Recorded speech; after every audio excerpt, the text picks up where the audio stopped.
আজকের ভিডিওতে দেখানো হবে দীর্ঘদিন ধরে আপনার লেবু গাছে যদি সঠিকভাবে ফুল না আসে, আপনার লেবু গাছে যদি শুধুমাত্র কচি পাতাতে ভরপুর হয়ে যায়, গাছে দীর্ঘদিন যাবৎ পরিচর্যা করার ফলেও আপনি যদি হতাশ হয়ে যান, পাশাপাশি গাছে শুধুমাত্র কচি পাতা সঙ্গে অল্প পরিমাণ ফুল আসলে আজকের ভিডিওটি আপনার জন্য। Hello friends, welcome to my channel. দেশ এবং দেশের বাইরে থেকে যারা আজকে আমার ভিডিওটি কন্টিনিউ করেছেন, প্রত্যেককে gardener tips with Kamal YouTube চ্যানেলে স্বাগতম। ছাদ বাগানে আমাদের সবচেয়ে প্রিয় একটি ফলের গাছের মধ্যে সাইট্রাস প্রজাতির গাছগুলো পড়ে। আর এই সাইট্রাস প্রজাতির গাছগুলো ঠিক এই সময় থেকে কিন্তু প্রচুর পরিমাণ ফুল আসার সময়, কিন্তু কোনো কোনো লেবু গাছে কিন্তু শুধুমাত্র কচি পাতা আসছে, কচি পাতার সঙ্গে যে ফুল আসার কথা সেটি কিন্তু আসে না। আর এরপরেই কিন্তু আমরা নানা ধরনের ডিপ্রেশনে ভুগছি। আর আজকের ভিডিওতে দেখাবো একটি বিশেষ ধরনের বাড়িতে তৈরি তরল মিশ্র সার, যে সারটি আপনার ছাদ বাগানে লেবু গাছে যদি দীর্ঘদিন যাবৎ ফুল না আসে, যদি ব্যবহার করেন নিয়মিত, তাহলে অবশ্যই আপনার ছাদ বাগানে ফুল আসবে।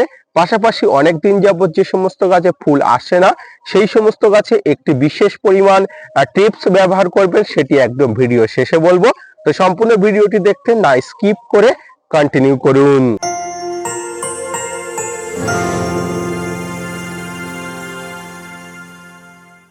দর্শক বন্ধুরা, এই সময়ে প্রায় নভেম্বর মাসের শেষে এবং জানুয়ারি মাসের শুরুর দিকে, নভেম্বর ডিসেম্বর মাস থেকে শুরু করে জানুয়ারি মাসে এবং ফেব্রুয়ারি মাসের মধ্যবর্তী পর্যন্ত সমগ্র জাতের লেবু গাছে কিন্তু ফুল আসে।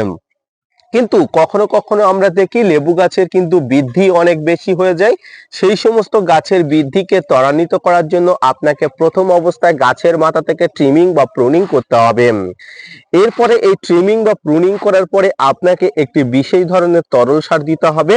এবার আসুন আমি এই তরল সারটি কিভাবে তৈরি করি বা কি কি উপকরণ দিয়ে তরল সারটি তৈরি করতে হয় আপনাদের সরাসরি দেখাই। এই তরল সারটি তৈরি করতে আপনাকে কয়েকটি উপকরণ লাগবে এবং কয়েকটি পাত্র আপনাকে আলাদা ভাবে নিতে হবে। প্রথমত এখানে তিনটি পাত্র আপনাকে আলাদা ভাবে নিতে হবে। প্রথম যে পাত্রটি নিতে হবে সেই পাত্রে এবং দ্বিতীয় এবং তৃতীয় পাত্রে সমপরিমাণ জল নিতে হবে। এরপরে এই পাত্রের সঙ্গে যে আরো যে উপকরণটি নিতে হবে সেটি হচ্ছে আমাদের প্রধান যে খাবার, সেটি হচ্ছে ভাত। হ্যাঁ ফ্রেন্ডস, ভাত কেন নেব আপনারা জানলে অবাক হবেন। ভাতের মধ্যে প্রোটিন, ফ্যাট, কার্বোহাইড্রেট, ভিটামিন, বিভিন্ন ধরনের ফসফরাস, সব ধরনের উপাদান থাকে। আর এই ভাত কিন্তু গাছের গোড়াতে যদি সঠিক মাত্রায় দেওয়া হয়, প্রচুর পরিমাণ বুস্টিং হবার সম্ভাবনা থেকে যায়। এরপরে যে জিনিসটা আপনাদের নিতে হবে এবং আমি অলরেডি দিয়ে দেখিয়েছি, সেটি হচ্ছে বাড়িতে ব্যবহৃত বা অব্যবহৃত চায়ের পাতা। ফ্রেন্ডস, আপনারা যারা বাড়িতে চা পাতা ফেলে দেন, তারা অবশ্যই তাদেরকে বলবো এই ধরনের চা পাতাগুলো আপনারা ফেলবেন না। এটি কিন্তু অত্যন্ত কার্যকারী ছাদ বাগানে গাছেদের জন্য। তাই কিন্তু ব্যবহৃত চা পাতা আপনারা এরকম একটা পাত্রে অবশ্যই আপনারা ডুবিয়ে দেবেন। এটি ডুবিয়ে দেওয়ার পরে 3 থেকে 4 ঘন্টা পরে আপনারা অবশ্যই এটি ব্যবহার করতে পারবেন।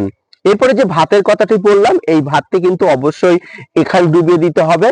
এই ভাতটি যত পচাবেন, এই ভাতটি যত কিন্তু এই জলের সঙ্গে দ্রবীভূত হবে, ভাতটি যত পুচে যাবে তত কিন্তু লাভ। তাই এই ভাতটি কিন্তু 2 থেকে 3 দিন ধরে আপনাকে পচাতে হবে।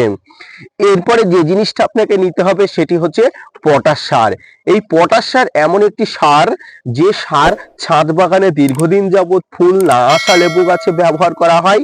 যদি দীর্ঘদিন যাবৎ আপনার ছাদ বাগানের কোনো লেবু গাছে প্রচুর পরিমাণ ফুল না আসে, আপনি যদি স্যাটিসফাইড না হন, তাহলে নিয়মিত আপনারা এই পটাশ সার ব্যবহার করুন। আপনারা অনেকে এই পটাশ সারের পরিবর্তে কলার খোসা জাতীয় কোনো পদার্থ ব্যবহার করতে পারেন। তবে এই ক্ষেত্রে আমি বলবো, এই ক্ষেত্রে এই রাসায়নিক পটাশ সার ব্যবহার করলে কিন্তু খুব ভালো হয়, আপনারা ব্যবহার করবেন। এরপরে যে জিনিসটা ব্যবহার করবেন সেটি আর অন্য কিছু নয়, এটি হলো পেঁয়াজের খোসা। ফ্রেন্ডস, আপনারা অনেকেই জানেন পেঁয়াজের খোসার মধ্যে সালফার, ফসফরাস, পটাশ সমস্ত উপাদান থাকে। তাই পেঁয়াজের খোসাকে এমন একটা পাত্রে আপনাকে ডুবিয়ে রেখে প্রায় 3 থেকে 4 ঘন্টা বা সর্বোচ্চ 24 ঘন্টা রাখলে কিন্তু বেশ ভালো হয়। 24 ঘন্টা রাখার পরে পেঁয়াজের খোসার জলটা কিন্তু সম্পূর্ণ আলাদা হয়ে যাবে। ফ্রেন্ডস, এবারে আসি, আপনি প্রথমে কি করলেন, আপনি এই ভাতটাকে ডুবিয়ে দিলেন, 3 থেকে 4 দিন রাখবেন। এরপরে কিন্তু চা পাতাকে আপনাকে জলে ভিজিয়ে রাখতে হবে, এর সঙ্গে আপনাকে পেঁয়াজের খোসাকে ভিজিয়ে রাখতে হবে। এবারে আলাদা একটি পাত্র নেবেন। আলাদা একটি পাত্রে এই যে পেঁয়াজের খোসা ভিজানো জল, চা পাতা জল এবং ভাতের এই যে ভাত ভিজানো জল, এই তিনটি জলকে একত্রে করে নেবেন। একত্রে করে নেওয়ার পরে আপনারা যে 1 লিটার বা 1.5 লিটার সমপরিমাণ জল পাবেন, সেই জলে আপনারা 1 থেকে 1.5 চামচ এই ধরনের চামচের 1 থেকে 1.5 চামচের কিন্তু এই পটাশ সার দিয়ে দেবেন। ফ্রেন্ডস, যদিও আমি আমার ছাদ বাগানে প্রায় 1 দিন আগে এই খাবারটি প্রয়োগ করেছি, তাই এই মুহূর্তে কিন্তু আমি আপনাদের মিশ্রণ করে দেখাতে পারছি না। এগুলো আমি রিজার্ভ করে রাখবো আগামী দিনের জন্য, তাই কিন্তু এই মুহূর্তে এই মিশ্রণটিকে একসঙ্গে করতে পারছি না। আমি আপনাদের যেমন ভাবে ডিরেকশন বলছি ঠিক তেমন ভাবে আপনারা করে দেখুন। এই তিনটি মিশ্রণের জল একসঙ্গে করার পরে আপনাকে যেটি করতে হবে সেটি হচ্ছে এরকম ধরনের এই আইসক্রিম চামচের 2 চামচ পটাশ সার কিন্তু এই জলের মধ্যে দিয়ে হবে, অর্থাৎ সমগ্র মিশ্রণের মধ্যে দিয়ে কিন্তু ভালো করে গুলে নিতে হবে। এবার আপনি কিন্তু সরাসরি এই খাবারটি অর্থাৎ এই তরলটি গাছের গোড়ায়, যে কোনো লেবু গাছের গোড়ায় প্রয়োগ করবেন না। এতে কিন্তু গাছ হানি হবার অর্থাৎ গাছ মারা যাবার সম্ভাবনা অনেক অংশে বেশি থাকে। আপনি এই যে মিশ্রণ, এই মিশ্রণের মধ্যে যাতে গাছে কোনো ধরনের ফাঙ্গাস ইন্সপেকশন না ঘটে, ফাঙ্গাসের আক্রমণ না ঘটে, তার জন্য আপনার যেটা ব্যবহার করতে হবে সেটা হচ্ছে অ্যান্টি ফাঙ্গাল, অ্যান্টিব্যাকটেরিয়াল, আমাদের বাড়িতে সবার কাছে থাকে, সেটি হচ্ছে ফ্রেন্ডস হলুদ। এই হলুদ কিন্তু এই তিনটি মিশ্রণ সঙ্গে পটাশ সারের দিলেন, এই মিশ্রণের সঙ্গে কিন্তু হলুদ এরকম 1 চা চামচের 1 চামচ কিন্তু দিয়ে দেবেন। দিয়ে মিশ্রণটি কিন্তু ভালো করে নাড়িয়ে চাড়িয়ে আপনারা কিন্তু এরপরেও কিন্তু এই মিশ্রণটি কিন্তু ব্যবহার করবেন না। সমগ্র যে মিশ্রণটি আছে সেই মিশ্রণটির সঙ্গে আরো 500 থেকে 1 লিটার পরিমাণ জল আপনারা মিশিয়ে নিয়ে তারপরে কিন্তু এই মিশ্রণটা যে কোনো গাছের গোড়ায় দেবেন। অর্থাৎ এক কথায় যদি আমি আপনাদের বোঝাতে চাই, এই যে তিনটি মিশ্রণ, ভাতের ভিজানো জল, চা পাতা ভেজানো জল, পেঁয়াজের খোসা ভেজানো জল, তিনটি মিশ্রণকে একটি পাত্রে রেখে তার সঙ্গে 1 চামচ পটাশ সার দিয়ে ভালো করে দ্রবীভূত করে নিয়ে এর সঙ্গে আপনারা 1 চামচ হলুদ গুঁড়ো দিয়ে এই হলুদ গুঁড়োটা ভালো করে দ্রবীভূত করে নিয়ে এই মিশ্রণকে আরো 500 থেকে 1 লিটার জলের সঙ্গে মিশিয়ে তারপরে কিন্তু ব্যবহার করতে পারবেন। এইভাবে যদি আপনি প্রতি 7 থেকে 10 দিন অন্তর অন্তর ছাদ বাগানে এই মিশ্রণ খাবারটি ব্যবহার করেন, বিশ্বাস করুন আপনার প্রত্যেকটি ছাদ বাগানে ঝেঁপে ফুল আসবে। আমি ব্যবহার করছি, কয়েকদিন পরে এর যে ফলাফল হচ্ছে আমি অবশ্যই আপনাদের দেখাবো। এরপরে যে সমস্ত লেবু গাছে অনেক দিন যাবত ফুল আসছে না, আপনারা কোনো ধরনের খাবার দিয়েও কিন্তু কোনো কিছু পাচ্ছেন না, সেই সমস্ত গাছগুলোকে কি করবেন?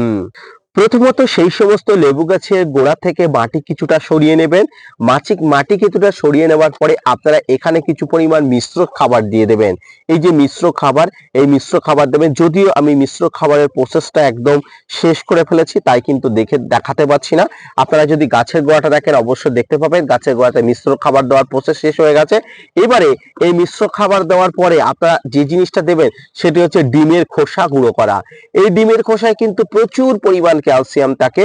আপনারা যদি ভালো করে দেখেন, ফলো করেন, তাহলে দেখতে পাচ্ছেন আবার গাছের গোড়ায় সাদা সাদা কোনো কিছু আছে, এটি কিন্তু ডিমের খোসা দেওয়া। অবশ্যই কিন্তু আমি আপনাদের ভ্রান্তকর কোনো তথ্য দেব না, যেটি আমি ব্যবহার করি সেটি আপনাদেরও বলবো। আর এই ডিমের খোসা এবং মিশ্র সার আপনারা ছাদ বাগানে অবশ্যই লেবু গাছের গোড়াতে যদি দিতে চান অবশ্যই এই সময় দিতে পারেন। এবারে এই খাবারটি দেওয়ার পরে কিন্তু যে মাটিগুলো সরিয়ে নিয়েছিলেন সেই মাটিগুলো ঢাকা দিয়ে দেবেন, কারণ এই মাটিগুলো ঢাকা দিলে মাটির সঙ্গে ভালো করে ডিকম্পোস্ট হয়ে যায়, দ্রুত কিন্তু গাছে শাখা পোশাক আসার সম্ভাবনা থেকে যায়। তো ফ্রেন্ডস, আজকের যে মিশ্রণটি আমি আপনাদের দেখালাম সেই মিশ্রণটি যদি ছাদ বাগানে নিয়মিত আপনার ছাদ বাগানের লেবু গাছে যদি ব্যবহার করতে পারেন তাহলে অবশ্যই দেখবেন ছাদ বাগানে লেবু গাছে কচি পাতার সঙ্গে এমন ফুলের আপনারা অবশ্যই দেখা পাবেন। তো ফ্রেন্ডস, আজকের ভিডিওটি কেমন লাগলো অবশ্যই জানাবেন। যদি ভালো লেগে থাকে অবশ্যই gardener tips with Kamal YouTube চ্যানেলকে সাপোর্ট করবেন, ভিডিওটি শেয়ার করতে ভুলবেন না এবং gardener tips with Kamal YouTube চ্যানেলকে সাবস্ক্রাইব করে পাশে থাকা বেল আইকনটি বাজিয়ে দেবেন। ভিডিওটি মনোযোগ সহকারে ধৈর্য নিয়ে দেখার জন্য অসংখ্য ধন্যবাদ।